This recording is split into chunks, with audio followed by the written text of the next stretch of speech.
Well, now we are starting pretty much a brand new subject in numerical analysis.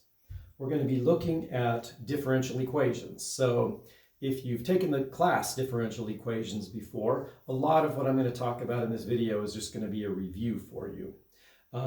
We're not actually going to solve differential equations, but we're going to numerically try to estimate the solution to differential equations at various points in time. So, okay, we're going to use Taylor series methods, and you'll see why in the next few minutes. And if you don't remember what a Taylor series is, it might be worth looking back in your notes to review a little bit. For solving, notice I put that in quotes. We're not really going to solve. We're going to make approximations. ODE, ordinary differential equations.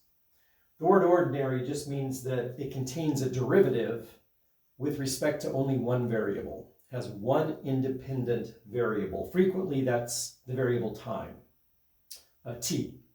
But sometimes it'll be dy dx, so it would be the independent variable would be x. So let's just take a look. Maybe this will help explain some stuff.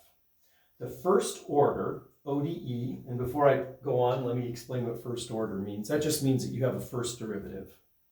There's no second derivative. If there were a second derivative, and that was the biggest order of the derivative, it would be a second order ODE. If you had a third derivative, it would be third order ODE.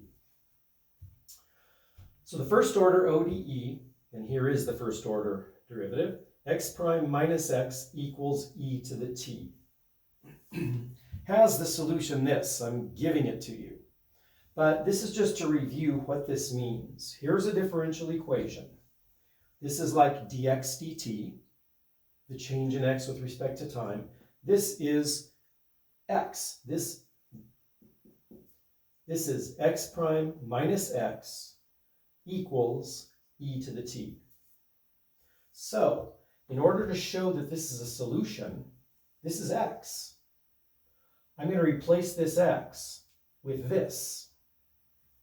And then I also need to take this x, figure out what the derivative of it is, x prime, and plug it in here, and make sure when I subtract x from that x prime, I get e to the t. Simple as that.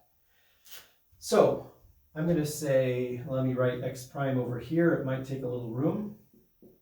X prime means dx dt, the derivative with respect to time, is going to be the first times the derivative of the second plus the second times the derivative of the first, which is just a 1, plus the derivative of this, which is just c e to the t.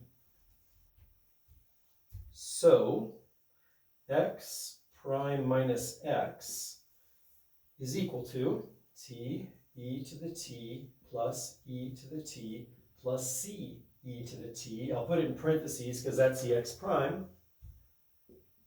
And then minus x. T e to the t plus c e to the t. So we can see we have a t e to the t here and a minus t e to the t there. We have a c e to the t here and a minus c e to the t here. And what do we get? E to the t. So we just proved that this is the solution to this differential equation. It's interesting, differential equations, to solve them, you don't usually come up with x equals 5 or x equals 10. The solution is another equation that satisfies this differential equation when you plug it in. I think I will do at least list one more example. I'm not going to show it, but I'm just simply going to say, I'm not going to solve it. I'm just going to say that this example, running out of room, so I am going to say x double prime plus k squared x equals 0. And this is a second order differential equation in x. And we would say that the independent variable is t. I could write this d squared x dt squared if I wanted to. This is a second order ODE, has solution the following.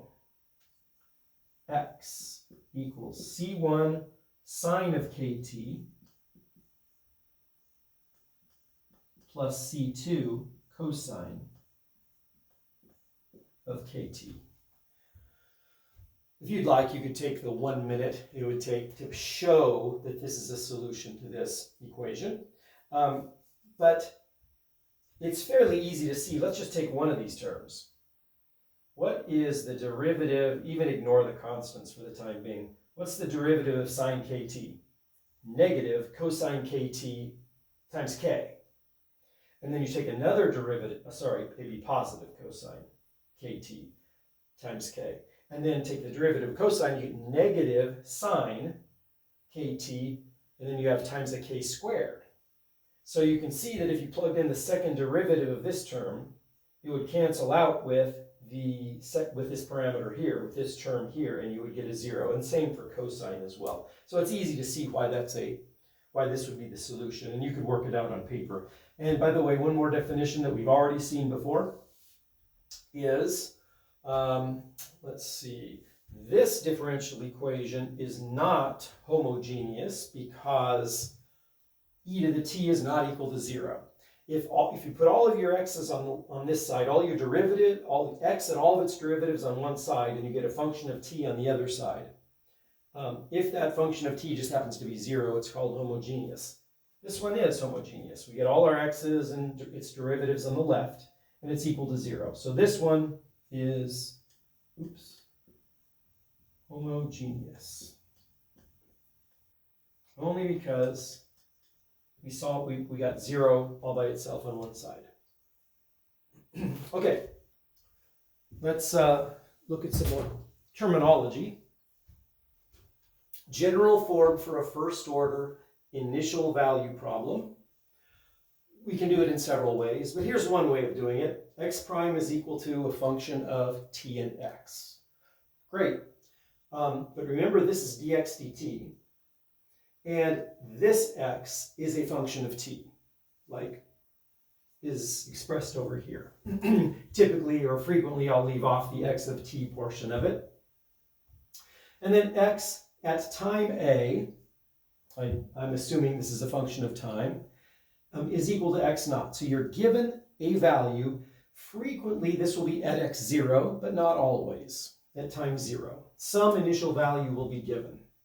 But notice it could be written, this is equal to this, another way of writing it. And this, could be written this way, and x of a is equal to some number. Just another way of writing it. And here's a case where we've got the dependent variable being y, and the independent variable being x instead of time, t. dy dx is some function of x and y.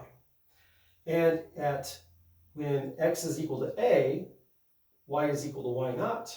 That's just some initial value. And remember that y is a function of x. Okay, here's our goal in this, or in any of these, but this one I'll say primarily because I reference x of t. We're given x of a at some time x naught. At some time a, we're given the value, it's x naught. We will want to approximate x of t at times other than a. That's our goal in this section. So let's do one more just simple initial value problem. It's already solved for us. It says show that this function is the solution to that. This is our differential equation, a very simple looking one, and we're told that at time 0, y is equal to 0. And let's do that part first.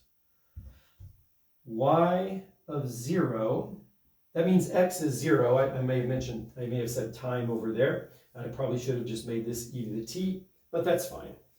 When x is 0, what is y equal to? Well, let's just verify. What do we get here?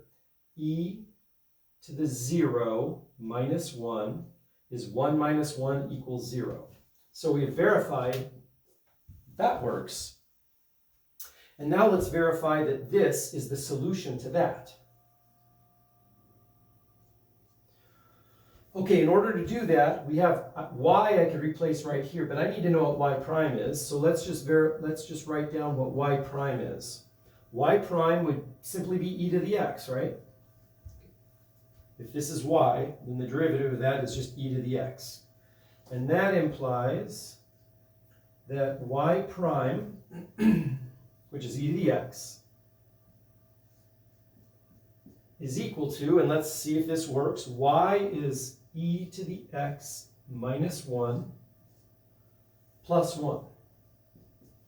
If that works, we're done. Y prime is e to the x, and y plus 1 is e to the x minus 1 plus 1. E to the x equals e to the x. We're done.